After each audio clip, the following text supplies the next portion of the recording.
मला या घरातच राहायचं नाही. कितीही काम करा पण काही नाही. वहिनी चल जेवायला वाढ बरं मला. मी नसते वाढत. का बरं? मला नाही वाढायचं. तिथं जेवण केलंय, जाऊन खा. जाऊन खा म्हणजे?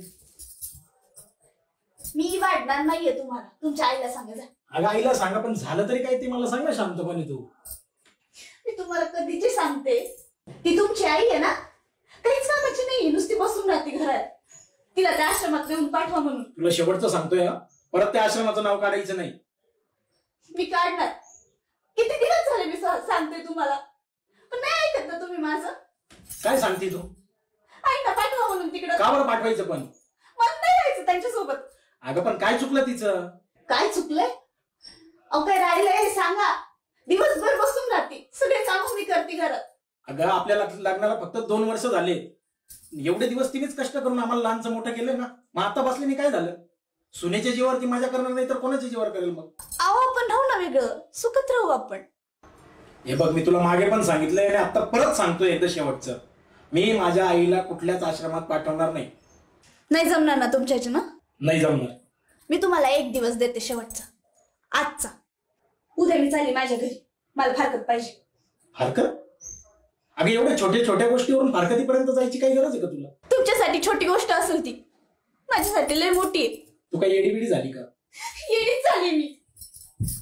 या घरच्यांची कामं करू करू मला फारकत पाहिजे.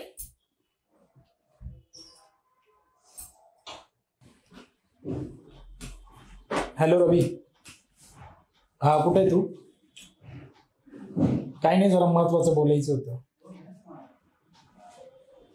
हा थोडंसं भांडणच झालंय असं समज. अरे तुझ्या बहिणीचं म्हणणं आहे की तिच्या सासूला म्हणजे माझ्या आईला मी वृद्धाश्रमात टाकायचं असं. नाही, जर तसं नाही केलं तर ती फारकत मागते. नाही बाबा, आता माझं काही डोकंच चालत नाही हे विषय. तूच याच्यावर काहीतरी सोल्युशन काढ. ठीक.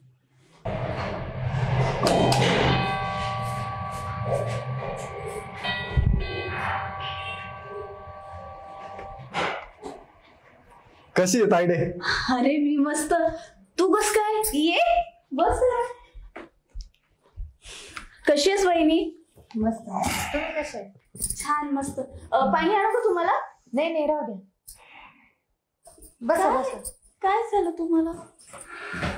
काय नाही ग ताई, एक प्रॉब्लेम होता जरा. काय पैशाचं टेन्शन आहे का? पैसे बिशेचं टेन्शन नाही ग ताई. मग काय वहिनी, काय टेन्शन काय नेमकं? जरा तुमच्याशी महत्वाचंच बोलायचं होतं म्हणून आम्ही दोघे आलो. महत्वाचं? हो. हे बघ, आता बघ, आई बाबाचं वय झाले, घरी दोघं एकटेच राहते, त्यांचं मनही नाही लागत.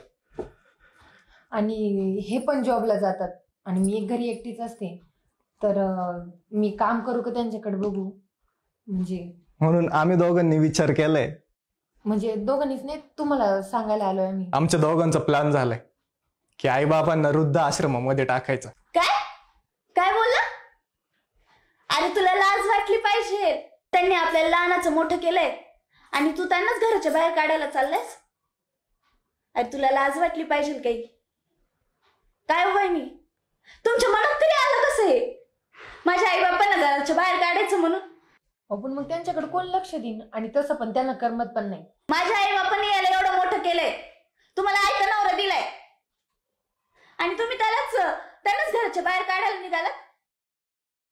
अहो तुम्हाला एवढं घर दार गाडी प्रॉपर्टी बनवून दिलीये आणि तुम्ही आयत्या पिठावर रेगोटा काढायला. कळलं पाहिजे हो वहिनी तुम्हाला. आणि तू रे, तुझ्याशी तर मला बोलायचंच नाही. तू तर बायकोचं बैलच आहे. आणि एवढे जड झाले असतील ना माझे आईबाप, ताण इथे मी सांभाळते त्यांना. मी सक्षम आहे त्यांना सांभाळायला. याच्यासाठीच त्यांनी तुला लहानाचं मोठं केलंय का? हा, हे दिवस बघायला? अरे काय तू. वा ताई वा, लोका सांगे ब्रह्मज्ञान आणि स्वतः मात्र कोरडे पाषाण. स्वतःचे आई बापा आले तर तुमचे परतळ पाहिजे आग मस्तकात गेली. आहो तुमच्या सासू जर तुमचीच आई जर पाहिली असती ना तर तुम्ही तिला घराबाहेर काढलं नसतं. काय चुकले हो तुमच्या सासूबाईंचं? काय चुकले? त्यांना म्हणत्या वृद्धाश्रमात जा, आणि आम्ही जर तुमच्या आई बापाला जर वृद्धाश्रमात नेऊन टाकलं मग लय गोड लागेल का? बरं तर दाजींनी मला फोन करून हे सगळं प्रकरण सांगितलं. आणि आम्ही एवढी पण लाज नाही सोडून दिली. मला माहिती माझे सासू सासरे मी त्यांना माझे आई बापच मी त्यांच्यात पाहते. तुम्हाला कळायला पाहिजे. ती बोलती नाही म्हणून तुम्ही काही पण करतात होय. ताई तुला काहीतरी कळायला पाहिजे. आज तुला माझी बहीण म्हणायला सुद्धा लाज वाटायला लागली. अगं काहीतरी अपेक्षा असेल ना त्या तुझ्या सासूची. मी एवढी लाज नाही सोडली की आई बापांना घराच्या बाहेर काढत. तुला काहीतरी वाटलं पाहिजे ताई. ही अपेक्षा नव्हती मला. सुनबाई जाते हो मी. काळजी घे सगळ्यांची.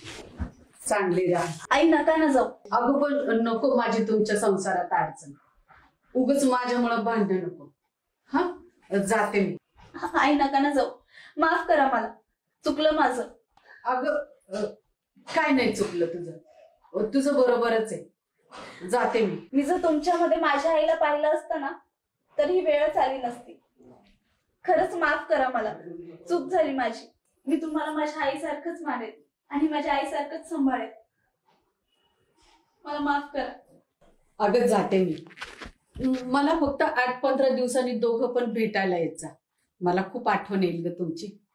मी पाया पडते तुमच्या. नका जाऊ. अगं मोहिनी, जेव्हा तुझ्यासारखं प्रत्येक सून आपल्या सासूमध्ये जेव्हा आई वडिलांना बघेल ना तेव्हा सगळ्या भारतातले सगळेच वृद्धाश्रम बंद पडतील. बरं झालं ताई तुम्हाला लवकर कळालं. जसं तुम्हाला वाटतं आपल्या आई बापा सुखात राहावं तसं त्यांना पण वाटत असेल. उद्या तुम्ही पण आई होणार आहे. तुमच्या बाबतीत जर असं घडलं ना कसं वाटतं. त्याच्यामुळं बरं झालं तुम्हाला पण लवकर कळालं हे सगळं. आणि आम्हाला पण आनंद झाला. होय ताई आता फक्त वचन दे. आत्याला तू आपल्या आईसारखे सांभाळशील. हो दादा. माझी चूक कळाली आता.